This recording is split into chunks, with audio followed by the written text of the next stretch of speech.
Yes, I'm Angel Rabasa. I'm a senior political scientist at the RAND Corporation, specializing in international security and especially issues related to terrorism and political. For that, I am a member of the for.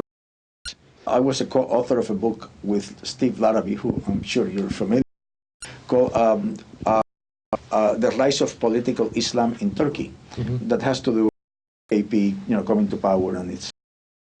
I have written about Somalia, about there is a on terrorism.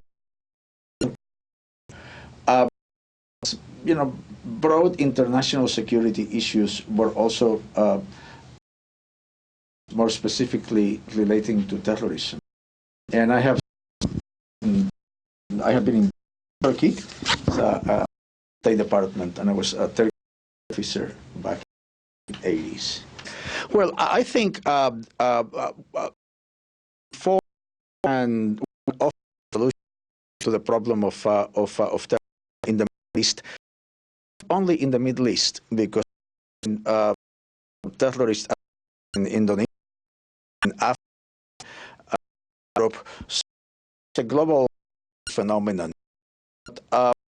That before and what are the causes of this terrorism?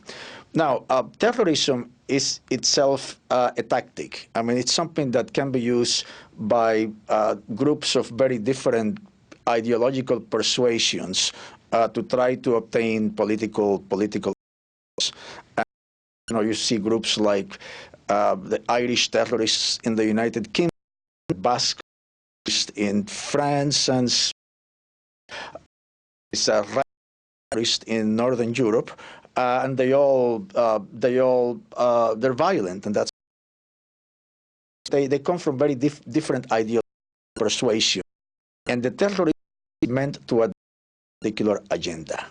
Now, when you speak of the type of terrorism that the Middle East and other countries has on with ideology, terrorism that we see here is a manifestation of some very deep divides within the world, and I point that the majority of victims, particular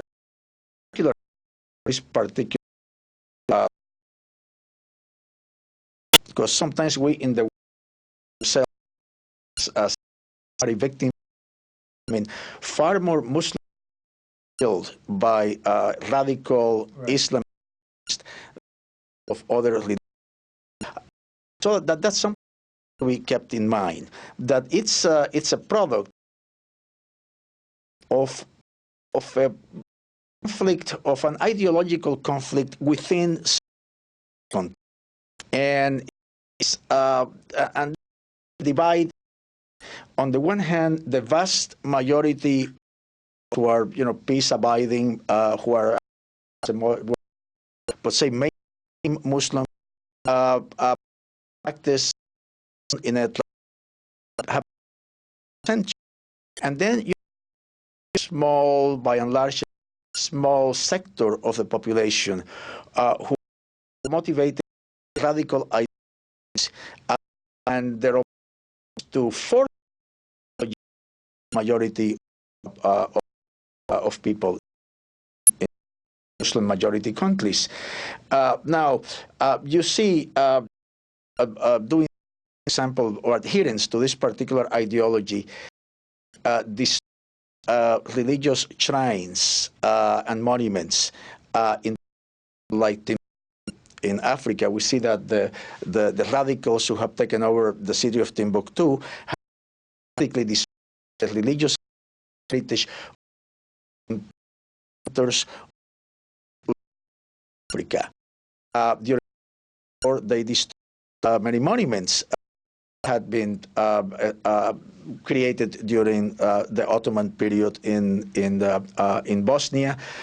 In Somalia, they have made a practice of destroying the shrines of Sufi. Sufi holy men. So you see, wave of violence is directed again not only against the Westerners, but also against the majority themselves. Ideology. The violence is used against certain political objectives. So that is again the root of the terrorism, as we see it, has to do with this ideological Muslim community. As the solution, this type of, again, all terrorists, they have types of terror ideas. Is that accomplish themselves.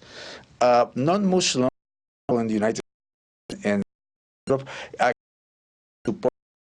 I mean, we can provide us, but it's a mainstream who need to deal with traditions. Let me point something that's very interesting. Was really most of the economists with an ideology, they're a violent type of Salaf. This is the modern ideology, big claim that they back to the of the time of the Muhammad and the ancestors. This is the Salaf, were Salaf, of course. That is to say that the practices of the 7th and 8th of centuries of. In reality, their ideology is based on Western ideologies that developed in the centuries, and one of the interesting aspects of this phenomenon, even though it claims to go back to a very early period of Islam, the conception that is quite modern, as well as the method used to disseminate their ideology. Yeah. You're quite right that if you look at the Arab in particular, and the Arab world has been because of this of the Arab world, the ideology and governments that should into power after from generally had Marxist. So they Nasser himself was a perfect example of prevailing ideology among the political in the world in those days was Marxism or socialism. What happened is that this idea failed to produce political development. There happened failure this political and economic model for religious radicalism, because when and Marxism, then adherents of radicalism could argue that they were the solution. And in fact, the motto of the Muslim Brotherhood in Egypt is Islam is the solution. What they mean by Islam is their particular interpretation of Islam. So it's right that the failure of these political and economic models is what opened the door to radical solutions to the challenge problems of political and economic and social development in Arab countries in particular, and also in other Muslim countries, not necessarily. Now, what's happening now is very interesting. Is where I think Turkey, could actually create a very important model, because when Arabs And of course, how where is going to end. It could end well or it badly. Characteristics of the revolts against authoritarian government, places like Tunisia, is who revolted governments were not doing it on the basis of an Islamist agenda. They were established or they were the government to the people, and even the Muslim don't see emphasis on the religious as the brotherhoods. What you saw is an emphasis on representation. So this is political in the Arab world is successful.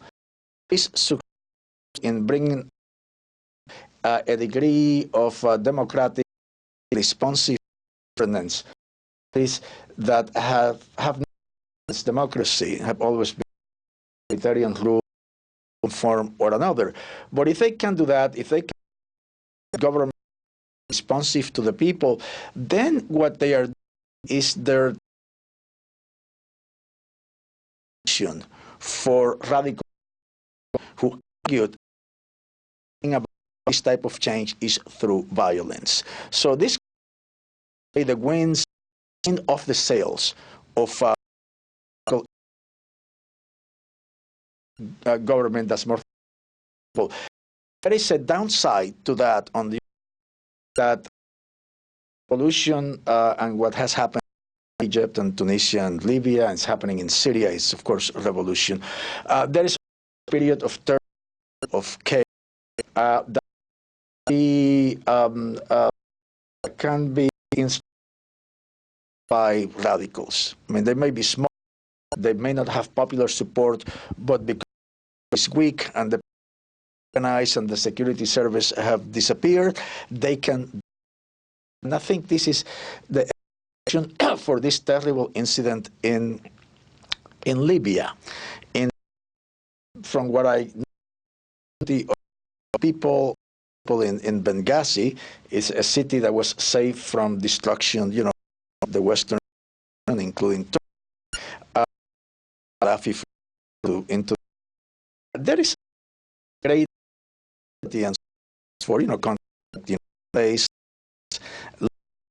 but this prevent small group militants from assaulting the consulate and of course assassinating the ambassador and other persons.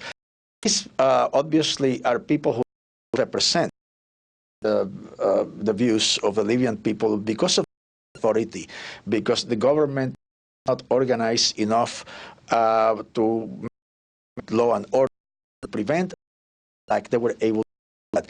So of transition from to democracy, there is always danger that militant groups, that violent radicals, advantage vacuum to cost problem. Well, some limits to what Turkey, as we have seen in Syria, is and a very constructive role in bringing about better understanding about people, different nationalities, and I think Turkey itself has this very long tradition of everyone not in it was Turkey when that the Spanish Jews that had been expelled in 1492. It is a country that maintained at the time when the norm in Western Europe was religious persecution.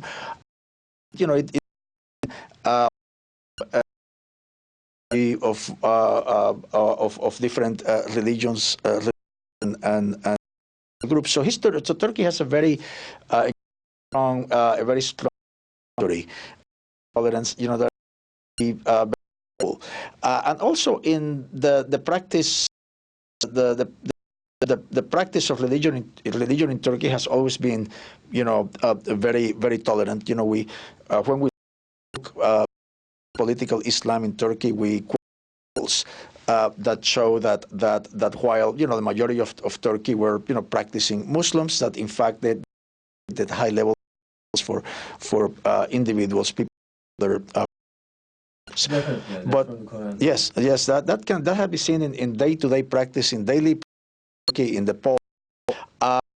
Sometime I think was most important about Turkey, and was I think very very significant in terms of the model that can to countries in, is the fact that in Turkey we can see an example of the compatibility of Islam and democracy, because the case has been made by and polemicists that the ground for democracy in the Middle East, you need to have a particular religious heritage, successful within the faith consistent with the Muslim. But it's like Indonesia and Malaysia, for example, have. It suggests is fact it's to have that are majority. I mean, it's a 99% Muslim in the case of Turkey, and have a democratic government. That the most important the thing that Turkey can do with regard to the development of democratic development in the Middle East is its example, to show that yes, government that has religious roots. It's individuals who are devout, and at the same time, this is not in any way incompatible with having a democratic political system. So the example of could be important to encourage people, at least in Middle East, at least that are going this political change, that yes, it is possible to have religion, so to have democratic system. Now it's, I mean, it's a unique country in that it's a Muslim majority, but it's also a secular democracy. It's part of NATO. It's the only ally of the Muslim, United States. Yeah, that's right. A country in NATO, but it's also historically part of the East. Yeah. It's also part of has affinities to Central Asia. In many Central Asian speak languages that have affinities with Turkish. Right. It has long-standing relations with Russia, with the Balkans. Right. So it's quite multi-dimensional. Makes it very important for the from sort of our own international. There used to be time. If you go back, the history of the states in the 19th century.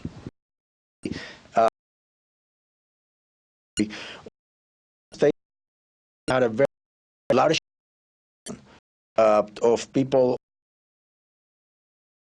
British and Italian, and from people from Catholic countries. We had millions of Irish and coming to the United States in the 19th century. There were individuals who argued that the Catholic religion is not compatible with American democracy. They said, look at Spain, these countries are not democratic. So the same argument that was made about Islam today was made about Catholicism back in the 19th. Of course, there's no incompatibility.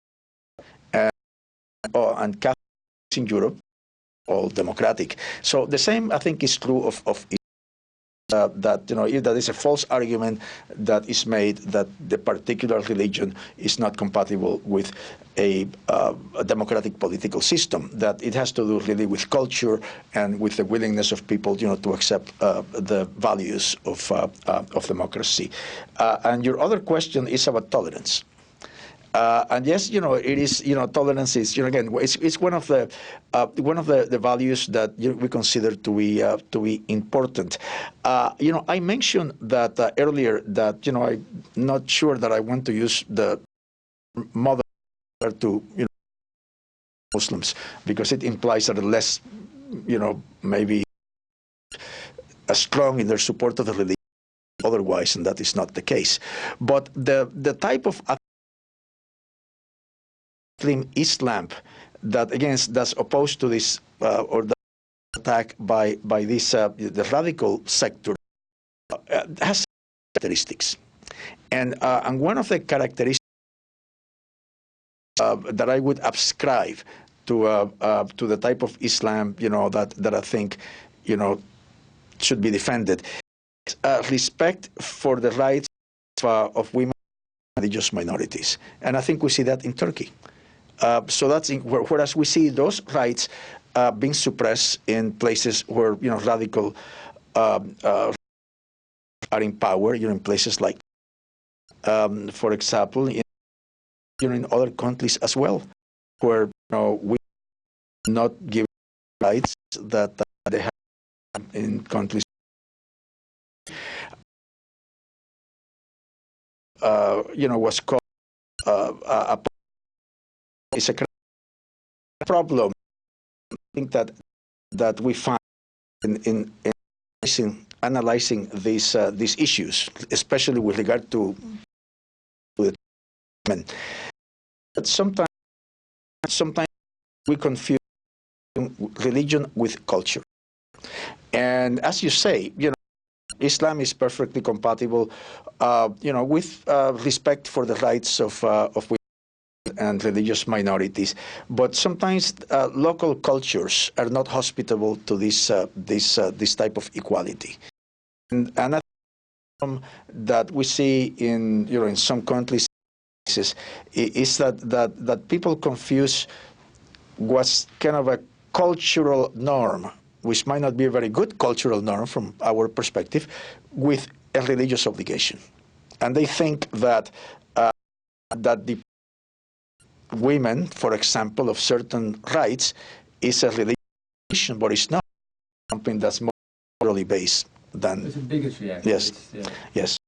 It's a problem that people confuse the with religion. Yes. And it's. I mean, if I could make about when, especially in certain countries. Not only their own culture and religion with Islam in this, but they think that their culture should be forced upon other people. Yeah. And for example, one case of that, I think, is in the case of Bosnia, because I spent time during the Bosnian War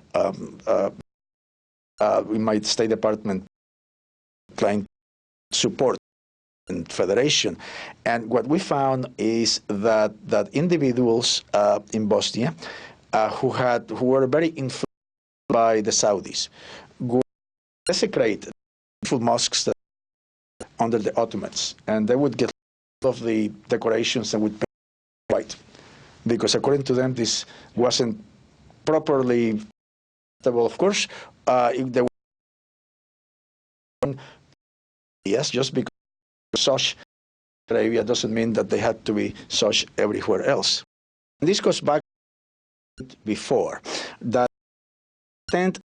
forces of result a radical interpretation of something that non-Muslims can deal with. I mean, because we have no authority, Muslims, how to interpret the Quran. I mean, if I were to come and tell you you're with, say, a radical, and we say interpreting the Quran, what authority do I have? It has to be by Muslim themselves. Because what happens here is again, the radicals, they have their own scholars, and they select interpret verses to support position. Difference from a perspective, the difference between the way in which mainstream interpret the Quran and the way in which radicals it. Mainstream look at all of the Quran and radicals would look at only a very verses that support their position, and they would the rest. A very biased interpretation. But in order to show people who if why their interpretation is wrong, then mainstream scholars, need to come forward to explain why radical interpretation is wrong. At the bottom, this ideological conflict. Okay. Ideology prevail. The ideology of or ideology that has been, the way ideology, but because ideology, but the way in which have traditionally interpreted for hundreds of years.